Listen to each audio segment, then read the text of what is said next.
Hello friends, ओम श्री गणेशाय नमः। जय श्री कृष्ण। आप सभी का स्वागत है आपके अपने यूट्यूब चैनल पर। फ्रेंड्स, आज हम आपको इस वीडियो में बताने जा रहे हैं साल 2023 की फाल्गुन मास की कृष्ण पक्ष की विजया एकादशी का शुभ मुहूर्त, पूजा विधि, व्रत पारण का समय है, महत्व, व्रत कथा और उपायों के बारे में। फ्रेंड्स, वीडियो शुरू करने से पहले आपसे रिक्वेस्ट है, अगर आप हमारे चैनल पर नए हैं और आपने अभी तक चैनल को सब्सक्राइब नहीं किया है तो प्लीज़ सब्सक्राइब कीजिएगा चैनल को, साथ ही प्रेस कीजिएगा बेल आइकन को, जिससे नए वीडियो से रिलेटेड नोटिफिकेशन आपको तुरंत प्राप्त हो सके। और वीडियो पसंद आने पर वीडियो को लाइक और शेयर जरूर कीजिएगा ताकि सभी भक्तों को इस वीडियो का लाभ प्राप्त हो सके। और कमेंट बॉक्स में जय श्री कृष्णा जरूर लिखिएगा। हिंदू धर्म में विजय एकादशी के व्रत का बहुत ही महत्वपूर्ण स्थान है। विजय एकादशी व्रत विजय प्राप्त करने के लिए रखा जाता है। विजय एकादशी का भी धार्मिक रूप से बड़ा महत्व है। ऐसा कहा जाता है कि इस पावन तिथि को जो भक्त पूर्ण विधि विधान के साथ व्रत का पालन करते हैं उस व्रती को उसके हर कार्य में सफलता प्राप्त होती है। इस एकादशी के दिन षष्ठी के रचयिता श्री हरि विष्णु की पूजा का विधान है। मान्यता है कि इस व्रत को करने से कई गुना पुण्य मिलता है और व्यक्ति की सभी मनोकामनाएं पूर्ण होती हैं। विजय एकादशी के व्रत को एकादशी व्रत का सबसे प्राचीन व्रत माना जाता है। पद्म पुराण के अनुसार विजय एकादशी के व्रत से धन धान्य का लाभ और मोक्ष की प्राप्ति होती है। कठिन तपस्या से आप जितना फल प्राप्त कर सकते हैं उतना ही पुण्य फल आप विजय एकादशी का व्रत करने से प्राप्त करते हैं। व्रतधारी को वैकुंठ धाम की प्राप्ति होती है। मान्यता है कि भगवान राम ने भी लंका पर विजय प्राप्त करने से पहले से एकादशी का व्रत किया था। इस कारण इस व्रत में भगवान राम की पूजा करने की भी परंपरा है। विजय एकादशी के महात्म के श्रवण और पठन से सभी पापों का नाश हो जाता है। विजय एकादशी का व्रत पुराने एवं नए पापों को नाश करने वाला व्रत है। हिंदू मान्यताओं के अनुसार जो कोई मनुष्य विधि पूर्वक इस व्रत को करता है उसकी विजय अवश्य होती है। यह भी कहा जाता है कि जो कोई इस व्रत के महात्म को पढ़ता है सुनता है उसको वाजपेयी यज्ञ का फल प्राप्त होता है। साल 2023 में फाल्गुन मास की कृष्ण पक्ष की एकादशी 16 और 17 फरवरी 2023 को है। 16 फरवरी 2023 गुरुवार के दिन विजय एकादशी स्मार्ट व्रत रखा जाएगा जिसे गृहस्थ लोग रखते हैं। और 17 फरवरी 2023 शुक्रवार के दिन विजय एकादशी वैष्णव व्रत रखा जाएगा जिसे साधु संत लोग रखते हैं। साल भर आने वाली हर एकादशी का अपना विशेष महत्व होता है। फ्रेंड्स, अब आइए जानते हैं विजय एकादशी के शुभ मुहूर्त के बारे में। हिंदू पंचांग के अनुसार इस बार विजय एकादशी 16 व 17 फरवरी 2023 को है। फाल्गुन कृष्ण एकादशी तिथि प्रारंभ होगी 16 फरवरी 2023 को सुबह 5:32 पर और फाल्गुन कृष्ण एकादशी तिथि का समापन होगा 17 फरवरी 2023 को सुबह 2:49 पर। विजय एकादशी स्मार्त व्रत के पारण का मुहूर्त रहेगा 17 फरवरी 2023 को सुबह 8:01 से सुबह 9:13 तक। और विजय एकादशी वैष्णव व्रत के पारण का समय रहेगा 18 फरवरी 2023 को सुबह 6:57 से सुबह 9:12 तक। फ्रेंड्स, अब आइए जानते हैं विजय एकादशी की पूजन विधि के बारे में। नारद पुराण के अनुसार विजय एकादशी के दिन सुबह उठकर स्नान कर स्वच्छ वस्त्र धारण करें और व्रत का संकल्प लें। अब घर के मंदिर में पूजा से पहले एक वेदी बनाकर उस पर सप्त दान उड़द, मूंग, गेहूं, चना, जौ, चावल और बाजरा रखें। वेदी के ऊपर एक कलश की स्थापना करें और उसमें आम या अशोक के 5 पत्ते लगाएं। अब वेदी पर भगवान विष्णु की मूर्ति या तस्वीर रखें। इसके बाद भगवान विष्णु जी को पीले फूल, ऋतुफल और तुलसी दल अर्पित करें। फिर धूप दीप से विष्णु जी की आरती उतारें। शाम के समय भगवान विष्णु जी की आरती उतारने के बाद फलाहार ग्रहण करें। रात्रि के समय सोए नहीं बल्कि भजन कीर्तन करते हुए जागरण करें। अगले दिन सुबह किसी ब्राह्मण को भोजन कराएं, यथाशक्ति दान दक्षिणा देकर विदा करें। इसके बाद आप भी भोजन कर व्रत का पारण करें। फ्रेंड्स, अब आइए जानते हैं विजय एकादशी के दिन किए जाने वाले उपायों के बारे में। मान्यताओं के अनुसार विजय एकादशी पर भगवान विष्णु जी की पूजा करते समय कुछ उपाय अवश्य करने चाहिए, जैसे कि किसी विशेष काम या क्षेत्र में सफलता प्राप्त करनी है तो श्री राम परिवार की पूजा करनी चाहिए। इस पूजा में 11 केले, लाल फूल एवं लड्डू अर्पित किए जाते हैं। उसके उपरांत 11 दीपक और 11 अगरबत्ती जलानी चाहिए तथा 11 खजूर और बादाम राम परिवार को चढ़ाएं।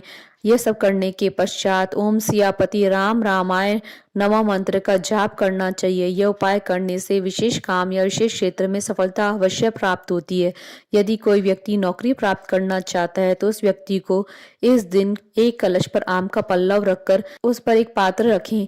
इस पात्र में जौ भरने के बाद दिया जलाएं। दिया जलाने के पश्चात 11 फूल 11 फल एवं मिठाई भगवान विष्णु और माता लक्ष्मी जी को अर्पित करके उनकी पूजा अर्चना करनी चाहिए।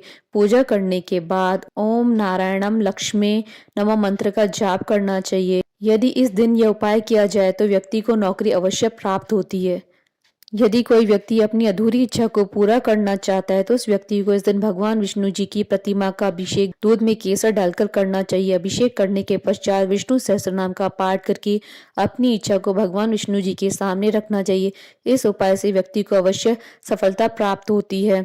यदि कोई व्यक्ति अपने कर्ज से मुक्ति पाना चाहता है तो उस व्यक्ति को विजय एकादशी के दिन पीपल के पेड़ की पूजा करनी चाहिए, क्योंकि मान्यताओं के अनुसार भगवान विष्णु का वास पीपल के पेड़ में होता है।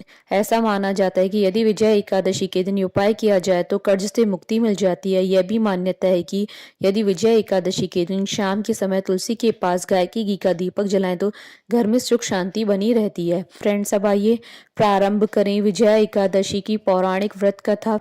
धर्मराज युधिष्ठिर बोले, हे जनार्दन, फाल्गुन मास की कृष्ण पक्ष की एकादशी का क्या नाम है तथा उसकी विधि क्या है, कृपा करके मुझे बताइए।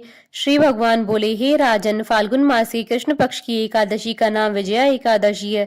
इसके व्रत के प्रभाव से मनुष्य को विजय प्राप्त होती है। यह सब व्रतों में उत्तम व्रत है। इस विजय एकादशी के महात्म्य के श्रवण व पठन से समस्त पाप नाश हो जाते हैं। एक समय देवर्षि नारद जी ने जगत पिता ब्रह्मा जी से कहा, महाराज, आप मुझसे फाल्गुन मास के कृष्ण पक्ष की एकादशी के विधान को कहिए। ब्रह्मा जी कहने लगे कि हे नारद, विजय एकादशी का व्रत पुराने तथा नए पापों को नाश करने वाला है। इस विजय एकादशी की विधि मैंने आज तक किसी से भी नहीं कही है। यह समस्त मनुष्य को विजय प्रदान करती है।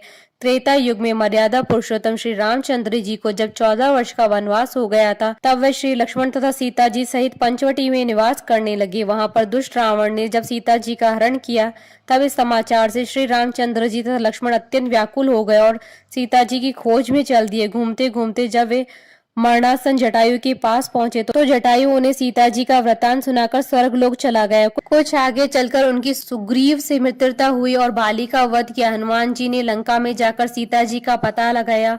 उनसे श्री रामचंद्र जी और सुग्रीव की मित्रता का वर्णन किया। वहां से लौटकर हनुमान जी ने भगवान राम के पास आकर सब समाचार कहे। श्री रामचंद्र जी ने वानर सेना सहित सुग्रीव की संपत्ति से लंका को प्रस्थान किया। जब श्री रामचंद्र जी समुद्र किनारे पहुंचे तब उन्होंने मगरमच्छ आदि से युक्त उस अगाध समुद्र को देखकर लक्ष्मण जी से कहा कि इस समुद्र को हम किस प्रकार पार करेंगे। श्री लक्ष्मण ने कहा कि हे पुराण पुरुषोत्तम, आप आदि पुरुष हैं, सब जानते हैं। यहाँ से आधा योजन दूर पर कुमारी द्वीप में वकदालभ्य नाम के मुनि रहते हैं। उन्होंने अनेक ब्रह्मा देखे हैं। आप उनके पास जाकर उनका उपाय पूछिए। लक्ष्मण जी के इस प्रकार के वचन सुनकर श्री रामचंद्र जी वकदालभ्य ऋषि के पास गए और उनको प्रणाम करके बैठ गए।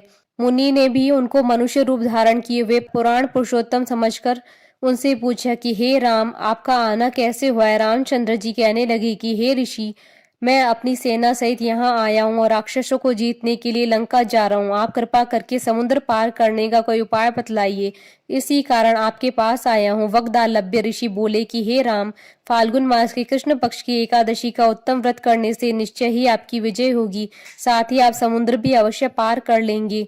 इस व्रत की विधि यह है कि दशमी के दिन स्वर्ण, चांदी, तांबा या मिट्टी का एक घड़ा बनाएं।